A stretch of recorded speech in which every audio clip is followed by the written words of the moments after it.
आज आपण एका अशा स्कॅमबद्दल बोलणार आहोत जो थेट आपल्या ओळखीवरच घाला घालतो. हो, हा आहे आधार केवायसी स्कॅम. सामान्य माणसाला यात कसं अडकवलं जातं आणि त्यांची फसवणूक नेमकी कशी होते हेच आज आपण सविस्तरपणे समजून घेणार आहोत. जरा विचार करा, तुमच्या फोनवर अचानक एक मेसेज येतो, तुमचं आधार कार्ड बंद होणार आहे. आता हा मेसेज पाहिल्यावर कोणालाही क्षणभर भीती वाटेल, बरोबर? आणि स्कॅमर्स बरोबर याच भीतीचा फायदा उचलतात. पण थांबा, घाबरून जाऊन काहीही करण्याच्या आधी एक गोष्ट डोक्यात अगदी फिट करून घ्या.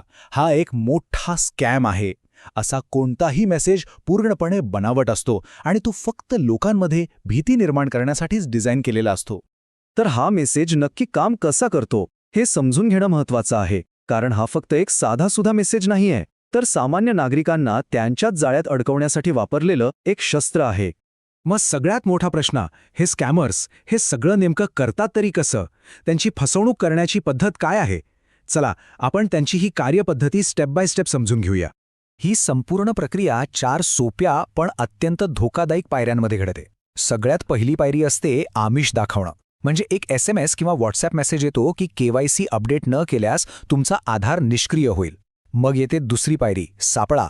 त्या मेसेजमध्ये एक लिंक असते आणि ती उघडताच समोर येते हुबेहूब सरकारी वेबसाईटसारखी दिसणारी एक बनावट वेबसाईट. तिसरी पायरी आहे चोरी. इथेच कोणी आपला आधार क्रमांक आणि आलेला OTP टाकला की झालं. स्कॅमर्स ती सगळी माहिती चोरतात. आणि चौथी, सगळ्यात धोकादायक पायरी म्हणजे परिणाम.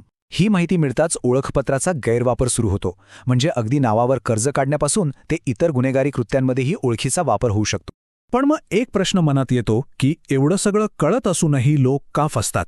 यामागे एक मानसशास्त्रीय कारण आहे. स्कॅमर्स लोकांच्या भावनांचा आणि विश्वासाचा कसा गैरफायदा घेतात ते पाहूया. या स्कॅमरची युक्ती आहे ना, ती 2 गोष्टींवर चालते. एक म्हणजे आधार बंद होण्याची भीती आणि दुसरा म्हणजे सरकारकडूनच मेसेज आलाय असा खोटा विश्वास. पण खरं चित्र काय आहे ते पूर्णपणे वेगळं आहे. UIDAI जी आधारसाठीची अधिकृत एजन्सी आहे, त्यांची काम करण्याची पद्धत खूप वेगळी आहे. ते अपडेटसाठी कधी अशा अनोळखी लिंक्स पाठवत नाहीत. ओके, तर मग सगळ्यात महत्त्वाचं, या सगळ्यापासून वाचायचं कसं? सुरक्षित कसं राहायचं? घाबरू नका. काही साधेसोपे नियम आहेत जे आपल्याला या मोठ्या फसवणुकीपासून नक्कीच वाचवू शकतात. हे काही नियम आहेत ना, ते कायम लक्षात ठेवा. पहिलं, UIDAI तुम्हाला कधीही SMS किंवा व्हॉट्सअपवर अपडेट लिंक पाठवत नाही. दुसरं, आधारचे अधिकृत अपडेट्स फक्त त्यांच्या केंद्रांवर किंवा gov.in ने संपणाऱ्या अधिकृत वेबसाईटवरच होतात.